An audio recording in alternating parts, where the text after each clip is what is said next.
My husband put me out and kept all my assets just to hand them over to his mistress. All I have left is a worn-out debit card my father left me. I thought the balance was zero, but it ended up making the bank manager tremble with fear. Come on, tell me where you're watching from. Don't forget to like and subscribe so we can unravel this mystery together. The thick, humid heat of an Atlanta summer hit Zalika's skin the moment she stepped out of the Uber. She had spent 2 weeks in a tiny, dusty town in Alabama, down in the sticks, taking care of her mother who had been critically ill.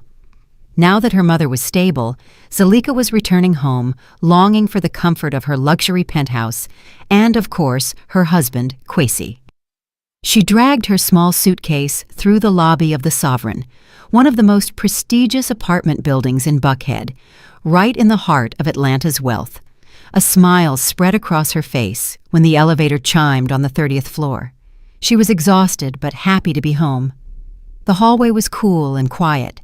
She arrived in front of door 30A, her penthouse. Zalika dug around in her purse and pulled out the key fob for the apartment. She tapped the card against the digital reader on the door. Beep, beep. A red light flashed. Access denied. Zalika frowned. She tried again. Beep, beep. That's strange. Maybe the card got demagnetized, she murmured. She rang the doorbell twice. There was a moment of silence. Then footsteps could be heard inside, followed by the soft click of the lock turning from the inside. The heavy door swung open. There stood Kwesi, her husband, but he wasn't the Kwesi she knew. The man's eyes were cold. He was wearing a silk robe, and on his neck there was a fresh mark of bright red lipstick. "Ah, you're back already," Kwesi said, and it wasn't a welcoming greeting. Zalika's heart seemed to stop beating. "Kwesi, why isn't my key working?" Zalika asked. Her voice was trembling. "Because I changed the locks," Kwesi replied, still blocking the entrance. From inside the apartment, the crystal-clear laughter of a woman rang out. "Babe, who is it? If it's a solicitor, tell them to kick rocks." A young and very beautiful woman, much younger than Zalika, appeared over Kwesi's shoulder. Zalika recognized her instantly as Inaya, a local Instagram model who was gaining clout and who made Zalika's stomach turn. Inaya was wearing Zalika's silk robe, the very same robe Zalika had gifted herself for her wedding anniversary last year. Inaya's eyes swept over Zalika from top to bottom, judging her simple travel clothes, her tired face, and her worn-out suitcase. "Oh," Inaya said with a mocking smirk, "it's not a solicitor. Turns out it's the ex-wife." "Ex-wife? Kwesi, what is this?" Zalika whispered, feeling a stinging burn in her eyes. "Who is she? Why is she in our house? Why is she wearing my clothes?" Kwesi sighed as if Zalika were a trivial nuisance. "Listen, Zalika, this is over. Better we talk downstairs. Don't make a scene here." Kwesi didn't even give her a chance to step inside. He stepped out into the hallway, closing the door behind him, leaving Inaya smiling smugly on the inside. Kwesi didn't speak at all while they rode down in the elevator. Zalika was petrified. Her brain wasn't capable of processing what had just happened. The smell of Inaya's perfume, an expensive scent that wasn't to her taste at all, lingered faintly on Kwesi's robe. The elevator chimed, opening into the busy lobby. It was evening rush hour. A few other residents looked at them with curiosity. Kwesi walked quickly toward a corner of the lobby, somewhat secluded, near a large floor-to-ceiling window overlooking Peachtree Road. Zalika followed him like a robot. "Kwesi, explain this to me," Zalika demanded. Her voice was barely audible. "What is there to explain?" Kwesi said coldly. "Is it not clear? No, you and I are done. Finished. Just like that. After 10 years? After I took care of your mother, after her stroke last year, after building with you from ground zero?" Kwesi let out a cynical laugh. "Building with me from ground zero? Don't be ridiculous, Zalika. I am successful thanks to my hard work. You're just a burden, especially after you spent so much time taking care of your mama in that country town. You forgot your duties as a wife. My duties? Yes. Look at you. Kwesi pointed at Zalika with disgust, disheveled, unkempt. I am a major developer. I need a partner on my level, not a housewife like you. Zalika's jaw dropped. The man in front of her seemed like a complete stranger. Inaya? So it's been going on this whole time? Yeah, we've been together a year, Kwesi said, without a shred of guilt. And she understands me much better. Suddenly, a building security guard approached, pushing a small, tattered duffel bag. The same bag Zalika used when they first moved to Atlanta years ago. Kwesi took the bag and threw it at Zalika's feet. The contents spilled out a little, just some old clothes and a wallet. Those are your things. The rest I threw out, Kwesi said. Then he tossed a brown envelope onto the bag. Those are the divorce papers. I've already signed them. Inside is a settlement. All the assets, this penthouse, the cars, the company, everything is in my name. You came into this marriage with nothing. You leave with nothing. The tears finally escaped Zalika's eyes. This wasn't just a humiliation. It was an annihilation. You can't do this. Oh, I can, and I already have.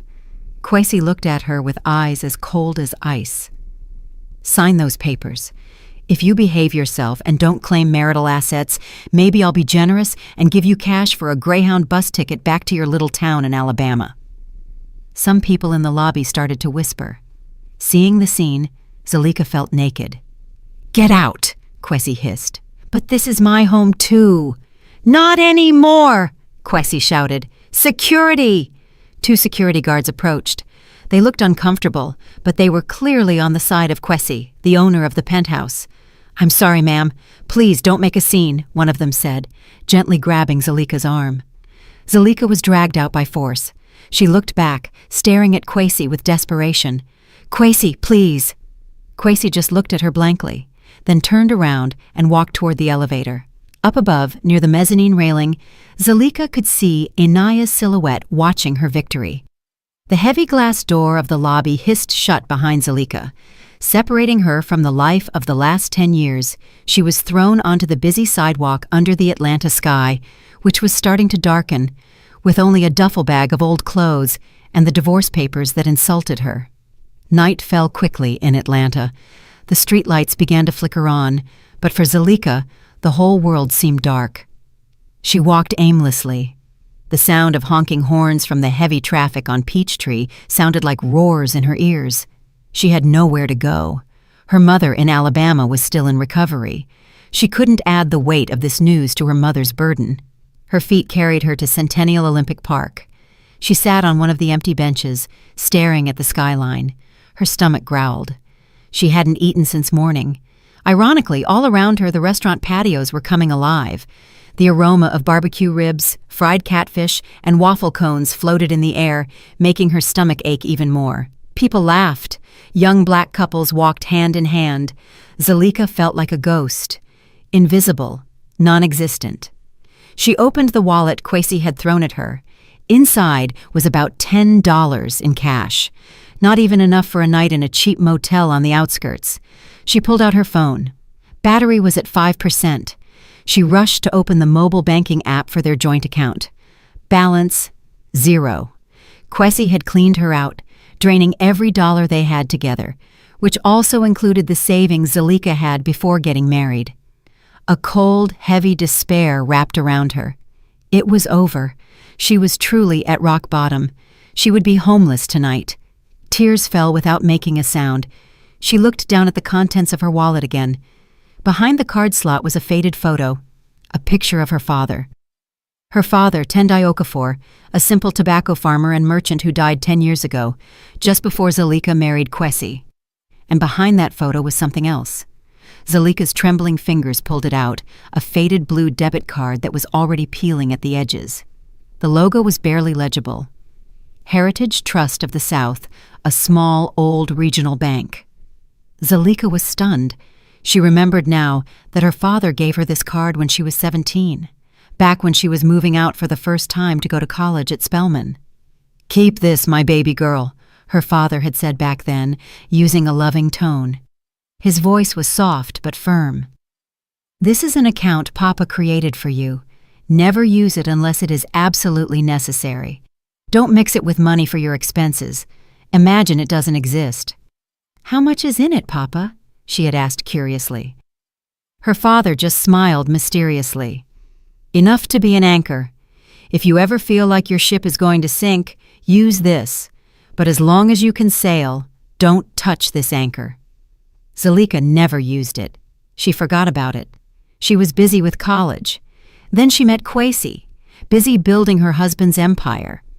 She always thought the account would have, at most, a few $100s, the remainder of some allowance that wasn't used. But tonight, her ship wasn't just going to sink. Her ship was already blown to pieces. She held the card tight. The $10 in her wallet wasn't enough for anything, but maybe the rest of her father's money would be enough to buy a bus ticket back to Alabama. A small hope, as thin as a thread, began to light up in her tight chest. Zalika didn't sleep all night. She took shelter under the awning of a closed shop, hugging her duffel bag tight, waiting for morning to come. She was dirty, hungry, and scared, but the faded card felt warm in her hand. At 8:00 a.m., she was already standing in front of the branch of Heritage Trust of the South on a side street in downtown Atlanta. The place was exactly as she remembered from her childhood visits, an old stone building that seemed anchored in the past, far from the impression of the modern glass and steel banks where Kwesi kept his money. Inside, the atmosphere was quiet. There were only 2 tellers and a customer service desk. The smell of old paper and dust dominated the room. Zalika took a number. She was the only customer. She was called to the customer service desk, manned by a young man in a white shirt. His name tag read, Kofi. "Good morning, ma'am. How can I help you?" Kofi was polite, though his eyes showed a bit of confusion seeing Zalika's somewhat disheveled appearance. "Good morning." Zalika's voice was hoarse. I want to check the balance, but the card is very old. I've also forgotten the PIN." Zalika handed over the faded blue card. Kofi took it. He turned the card over, frowning. "Wow, ma'am, this card is ancient. This is our old logo." "Can it still be used?" Zalika asked anxiously. "I'll check, ma'am." Kofi took Zalika's ID, matching the name, Zalika Okafor. He started typing on his computer. The system seemed slow.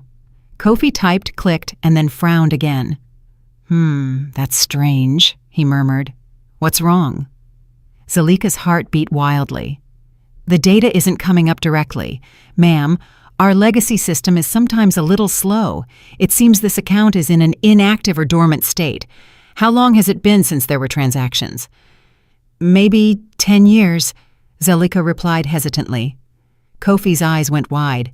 20 years. One moment, ma'am. I'm going to try accessing the manual server." His fingers danced over the keyboard again. His computer screen flickered, showing rows of green code that Zalika didn't understand. Silence.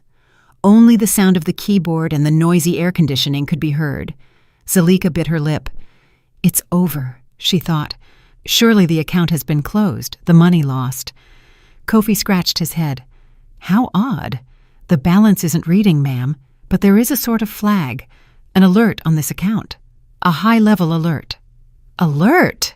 Does that mean I have debt?" Zalika panicked. No, not debt. I've never seen a code like this." "One moment, ma'am." Kofi typed a series of commands. The computer seemed to think for a moment. Then, on Kofi's screen, something appeared. Kofi's face, which was relaxed before, suddenly changed. He went pale. His eyes opened wide, glued to the monitor. "Mr. Kofi?" Zalika called out. Kofi didn't answer. He seemed frozen. He reread what was on the screen. His mouth opened slightly. Kofi swallowed hard. Suddenly, he stood up from his chair so fast that the chair flew backward, making a loud screech. "Mr. Zuberi! Mr. Director!" Kofi's voice was shrill, breaking the silence of the small bank. He didn't care about Zalika anymore. His eyes were still glued with horror to the screen. A middle-aged black man with a stern look. Mr. Zuberi, the branch manager, stepped out of his office. "What is it, Kofi? Don't shout like that. There are customers," Mr. Zuberi scolded. His tone was flat. "I'm sorry, sir, but you have to see this." Kofi pointed at the screen with a trembling hand. "Account in the name of Zalika Okafor. Inheritance from her father, Tendai Okafor." Mr. Zuberi sighed, annoyed at being interrupted, and walked toward Kofi's desk, preparing to lecture his young employee. He glanced at the screen, and then he froze. His professional, rigid face crumbled in an instant. His expression changed from annoyance to confusion, and then to a deathly pallor. He looked at the screen, then looked at Zalika, and then back at the screen. "Ma'am, Mrs. Zalika Okafor?" Mr. Zuberi asked. His voice, previously firm, was now trembling. "Yes, sir," Zalika whispered, scared. "What's wrong? Was my father a criminal?" "Kofi," Mr. Zuberi ordered. "Close your window quickly. Put up the closed sign. Take Mrs. Zalika to my office right now. Don't let anyone see this screen." The order was so urgent and full of panic that Zalika jumped. Kofi, stuttering, immediately put up the closed sign and turned off his monitor. "Come with me, ma'am," Kofi said, now treating Zalika with immense respect, almost with fear. In Mr. Zuberi's cramped office, the door was locked instantly. Mr. Zuberi paced from one side to the other for a moment before finally sitting in his chair. His hands shook slightly as he turned on his desk computer. "Excuse me, ma'am. You caught us by surprise," Mr. Zuberi said. "Actually, what is happening, sir? Did my father leave a huge debt?" Zalika asked. Her voice was on the verge of breaking into tears. "Debt?" Mr. Zuberi let out a nervous chuckle. "No, ma'am. Far from it." He turned his computer monitor toward Zalika. Kofi, who was standing in the room, pointed at the screen, holding his breath. "Ma'am, look at this quickly." The screen didn't show a balance in dollars. The screen showed an ownership structure diagram. "Ma'am," Mr. Zuberi said, his voice low with astonishment, "this account is not a normal savings account. This is a master account connected to a limited liability company, a corporation." Zalika frowned. "Corporation? LLC?" "Correct. Called Okafor Legacy Holdings, LLC. This company was founded by your father, Tendai Okafor, in 1998 and was left inactive exactly 20 years ago." "But my father was just a tobacco salesman." "That is what he wanted people to know, ma'am," Mr. Zuberi interrupted. "Your father seems he wasn't just a salesman. He was a land broker, a genius one at that." Mr. Zuberi clicked on a tab on the screen. The title was List of Assets, Okafor Legacy Holdings, LLC. Mr. Zuberi continued reading the contents. "It is the legal owner of 2,000 acres of pecan groves and farmland in South Georgia, all under this deed. The sole ownership was transferred completely to you as the heir with a special clause." "What clause?" Zalika whispered. "This company activates automatically, and all its assets become accessible to the heir. Only if the heir accesses this master account in a desperate situation, or if the balance of their personal account is zero." Zalika's jaw dropped. Her father had predicted this. She looked at the row of numbers on the screen. They weren't savings figures, but figures of land acreage. She didn't faint. She didn't scream. Zalika simply sat up straight. The hunger, the exhaustion, and the humiliation she had felt for the last 24 hours evaporated. They were replaced by something else, something cold, sharp, and very strong. She remembered Kwesi's mocking face. She remembered Inaya's victory smile. "Mr. Zuberi," Zalika said. Her voice was calm and cold, surprising herself. "Yes, ma'am?" "How do I activate this company right now?" Mr. Zuberi looked at Zalika with concern. The reaction of the woman in front of him was totally unexpected. She wasn't crying. She wasn't screaming with joy. Her eyes, swollen from crying the night before, now hardened. She stared at the computer screen with a cold, terrifying focus. "Mr. Zuberi," Zalika repeated. Her voice was steady. "What do I need to activate this?" Mr. Zuberi stuttered. Technically, it is already active, ma'am. As soon as you accessed this account with a null personal balance, the clause was fulfilled. Our legal team managing the trust, well, they are already waiting for your instructions. Kofi. The young employee promptly poured a glass of water and placed it in front of Zalika.